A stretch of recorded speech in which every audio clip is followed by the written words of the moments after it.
નમસ્કાર મિત્રો, યુટ્યુબ ચેનલમાં આપ સૌનું સ્વાગત છે। આજે આપણે ગુજરાતની સંપૂર્ણ ભૂગોળના અભ્યાસમાં 151થી 200 એટલે કે ભાગ 4ના 50 વન લાઇનર એવા પ્રશ્નો જોઈશું કે જે આગામી પરીક્ષાઓમાં પૂછાનાર અને અગાઉ પૂછાઈ ગયા હોય એવા મહત્ત્વના 50 પ્રશ્નો। જો આપ નવા હો ચેનલ પર તો ચેનલને લાઇક, શેર અને સબસ્ક્રાઈબ જરૂર કરશો, જેથી કરીને બીજા મિત્રો સુધી અમારા વિડીયો પહોંચી શકે।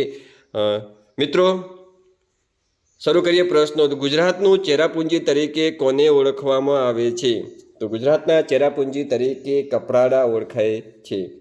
ગુજરાતમાં કુલ કેટલા આબોહવાકીય પ્રદેશો આવેલા છે? તો ગુજરાતની અંદર જુદા જુદા 5 પ્રકારના આબોહવાકીય પ્રદેશ આવેલા છે। અખિલ ભારતીય જમીન અને જમીન ઉપયોગિતા મોજણી સંસ્થા મુજબ ગુજરાતમાં કુલ કેટલા પ્રકારની જમીન આવેલી છે? તો ગુજરાતની અંદર કુલ 7 પ્રકારની જમીન આવેલી છે। અને જૂના કાપની જમીનને કયા નામે ઓળખવામાં આવે છે? તો જૂના કાપની જમીનને ગોરાટના નામે ઓળખવામાં આવે છે। નેક્સ્ટ જોઈએ, નવા કાપની જમીનને કયા નામે ઓળખવામાં આવે છે? તો નવા કાપની જમીનને ભાઠાની જમીન તરીકે ઓળખવામાં આવે છે।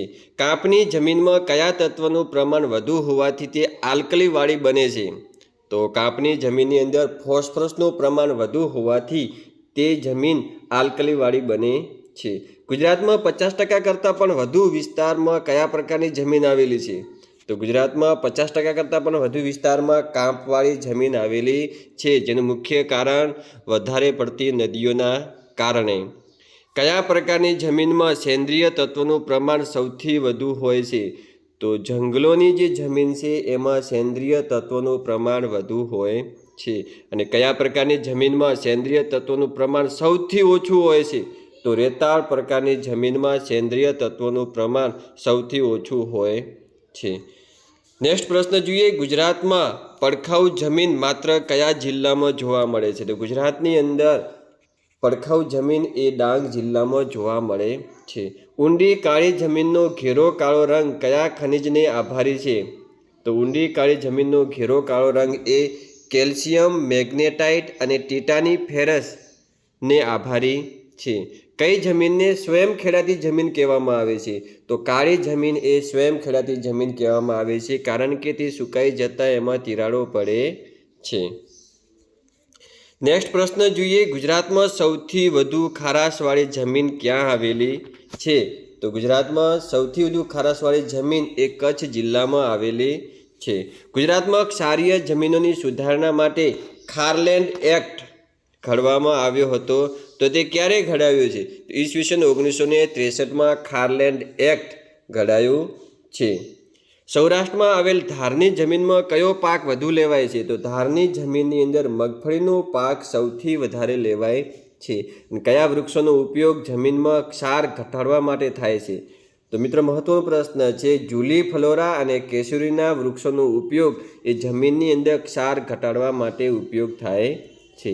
ડાંગરના પાક માટે કઈ જમીન વધુ અનુકૂળ અને જાણીતી છે? તો ડાંગરના પાક માટે ક્યારીની જમીન એ વધુ અનુકૂળ અને જાણીતી છે। નેક્સ્ટ પ્રશ્ન જોઈએ, ગુજરાતમાં સૌથી વધુ ખેતી હેઠળ જમીન કયા જિલ્લામાં આવેલી છે? તો બનાસકાંઠા જિલ્લામાં સૌથી વધુ ખેત આધારિત જમીનો આવેલી છે। ગુજરાતમાં સૌથી ઓછી ખેત હેઠળ જમીન કયા જિલ્લામાં આવેલી છે? તો કચ્છની અંદર સૌથી ઓછી ખેતી હેઠળની જમીન આવેલી છે, કારણ કે જેનો મુખ્ય ભાગ છે કચ્છનું નાનું રણ અને મોટા ભાગની અંદર મોટા ભાગનો રણ વિસ્તાર આવેલો છે, જે ખેતી લાયક જમીન નથી અને ખારાશવાળી પણ જમીન છે। ગુજરાતમાં સૌથી વધુ પડતર જમીન કયા જિલ્લામાં આવેલી છે? તો કચ્છ જિલ્લાની અંદર સૌથી વધારે પડતર જમીન આવેલી છે। ગુજરાતમાં સૌથી ઓછી પડતર અને સૌથી વધુ જંગલો કયા જિલ્લામાં આવેલા છે? તો મિત્રો, ડાંગ જિલ્લામાં સૌથી વધારે જંગલો અને સૌથી ઓછી પડતર જમીન આવેલી છે। પડખાઉ જમીનમાં કયા તત્વોનું પ્રમાણ સૌથી વધુ હોય છે? તો મિત્રો, પડખાઉ જમીનમાં નાઇટ્રોજનનું પ્રમાણ સૌથી વધારે હોય છે। નેક્સ્ટ પ્રશ્ન જોઈએ, ખેતરના અમુક ભાગને ગોચર માટે અનામત રાખવો તો તેને શું કહેવામાં આવે છે? તો તેને બીડ કહેવામાં આવે છે। ગુજરાતમાં સૌથી વધુ કાયમી ગોચર જમીન કયા જિલ્લામાં આવેલી છે? તો ગુજરાતમાં સૌથી વધારે કાયમી ગોચર જમીન જૂનાગઢ અને ગીર સોમનાથ જિલ્લામાં આવેલી છે। નેક્સ્ટ પ્રશ્ન જોઈએ, સોનખત અને હીરાખત એ શામાંથી બનાવેલા ખાતરો છે? તો સોનખત અને હીરાખત એ બંને ખાતરો માનવ મળમૂત્રમાંથી બનાવેલા ખાતરો છે। કેટલી ક્રાંતિ, નીલી કૃષિ ક્રાંતિ કયા પ્રકારના ઉત્પાદન માટે જાણીતી છે? તો મત્સ્ય ઉત્પાદન માટે। ગુલાબી કૃષિ ક્રાંતિ કયા ઉત્પાદન માટે જાણીતી છે? ઝીંગા ઉત્પાદન માટે। હરિયાળી કૃષિ ક્રાંતિ કયા પ્રકારના ઉત્પાદન માટે જાણીતી છે? હરિયાળી એટલે ગ્રીન, લીલું હોય છે, એટલે કે જે ધાન્ય ઉત્પાદન માટે જાણીતી છે। સોનેરી કૃષિ ક્રાંતિ કયા પ્રકારના ઉત્પાદન માટે જાણીતી છે? તો સોનેરી કૃષિ ક્રાંતિ એ ફળ ઉત્પાદન માટે જાણીતી છે। બ્રાઉન બ્લેક કૃષિ ક્રાંતિ કયા પ્રકારના ઉત્પાદન માટે જાણીતી છે? વૈકલ્પિક ઉર્જા ઉત્પાદન માટે બ્રાઉન બ્લેક કૃષિ ક્રાંતિ જાણીતી છે। વર્તુળ અને ગોળ કૃષિ ક્રાંતિ કયા પ્રકારના ઉત્પાદન માટે જાણીતી છે? તો બટાકાના ઉત્પાદન માટે વર્તુળ કે ગોળ કૃષિ ક્રાંતિ જાણીતી છે। શેના ઉત્પાદન માટે મિત્રો? બટાકાના ઉત્પાદન માટે। શ્વેત ધ્વલ કૃષિ ક્રાંતિ કયા પ્રકારના ઉત્પાદન માટે જાણીતી છે?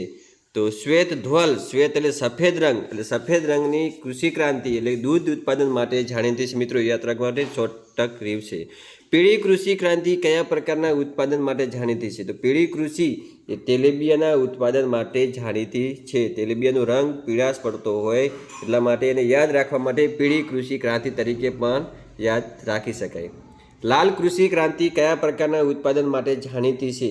તો માંસ અને ટામેટાના ઉત્પાદન માટે। ટામેટા અને માંસનો રંગ લાલ હોય છે, તો એના આધારે યાદ રાખવા માટે લાલ કૃષિ ક્રાંતિ એ માંસ અને ટામેટા ઉત્પાદન માટે જાણીતી છે। સિલ્વર કૃષિ ક્રાંતિ કયા પ્રકારના ઉત્પાદન માટે જાણીતી છે? તો ઈંડા ઉત્પાદન માટે। ઈંડાનો રંગ સિલ્વર સફેદ જેવો હોય છે, જેના આધારે સિલ્વર કૃષિ ક્રાંતિ તરીકે એને યાદ રાખી શકાય। તો સિલ્વર કૃષિ ક્રાંતિ ઉત્પાદન ઈંડા ઉત્પાદન માટે જાણીતી છે।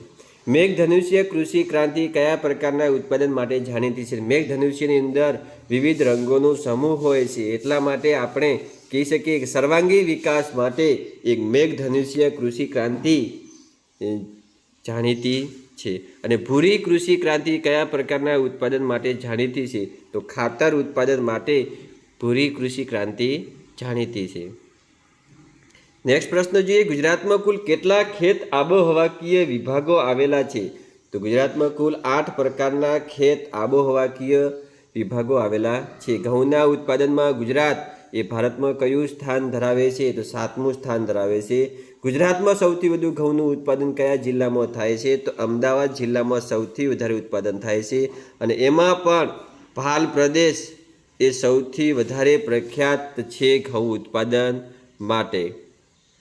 ડાંગરના ઉત્પાદનમાં ગુજરાત ભારતમાં કયું સ્થાન ધરાવે છે? તો ડાંગરના ઉત્પાદનમાં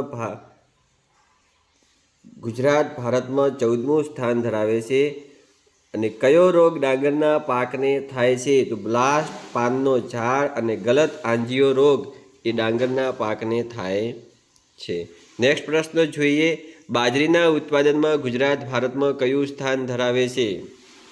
તો બાજરીના ઉત્પાદનમાં ગુજરાત એ 3જું સ્થાન ધરાવે છે। પ્રથમ સ્થાને રાજસ્થાન રાજ્ય છે। ગુજરાતમાં સૌથી વધુ બાજરીનું વાવેતર અને ઉત્પાદન કયા જિલ્લામાં થાય છે?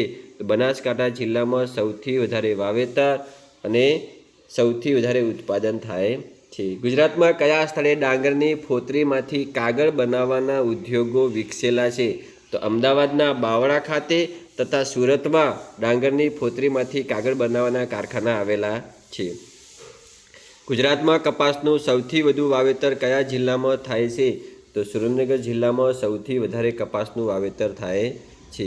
ગુજરાતમાં તમાકુનું સૌથી વધુ ઉત્પાદન કયા જિલ્લામાં થાય છે? તો ખેડા જિલ્લામાં, એટલે કે ચરોતર પ્રદેશમાં ખેડાના સૌથી વધારે તમાકુનું ઉત્પાદન થાય છે। નેક્સ્ટ પ્રશ્ન જોઈએ, જીરું, વરિયાળી અને ઈસબગુલના ઉત્પાદનમાં ગુજરાત ભારતમાં કયું સ્થાન ધરાવે છે? તો પ્રથમ સ્થાન ધરાવે છે। અને ગુજરાતના કયા ગામને બાયોવિલેજ તરીકે ઓળખવામાં આવ્યું છે? અથવા તો તેને જાહેર કરવામાં આવ્યું છે? તો પોરબંદર નજીકના મોછા ગામને બાયો વિલેજ તરીકે જાહેર કરવામાં આવ્યું છે. અને છેલ્લો પ્રશ્ન જોઈએ, ગુજરાતમાં કેસર કેરી માટે કયું શહેર જાણીતું છે? તો તાલાલા શહેર એ કેસર કેરી માટે જાણીતું શહેર છે. આભાર મિત્રો.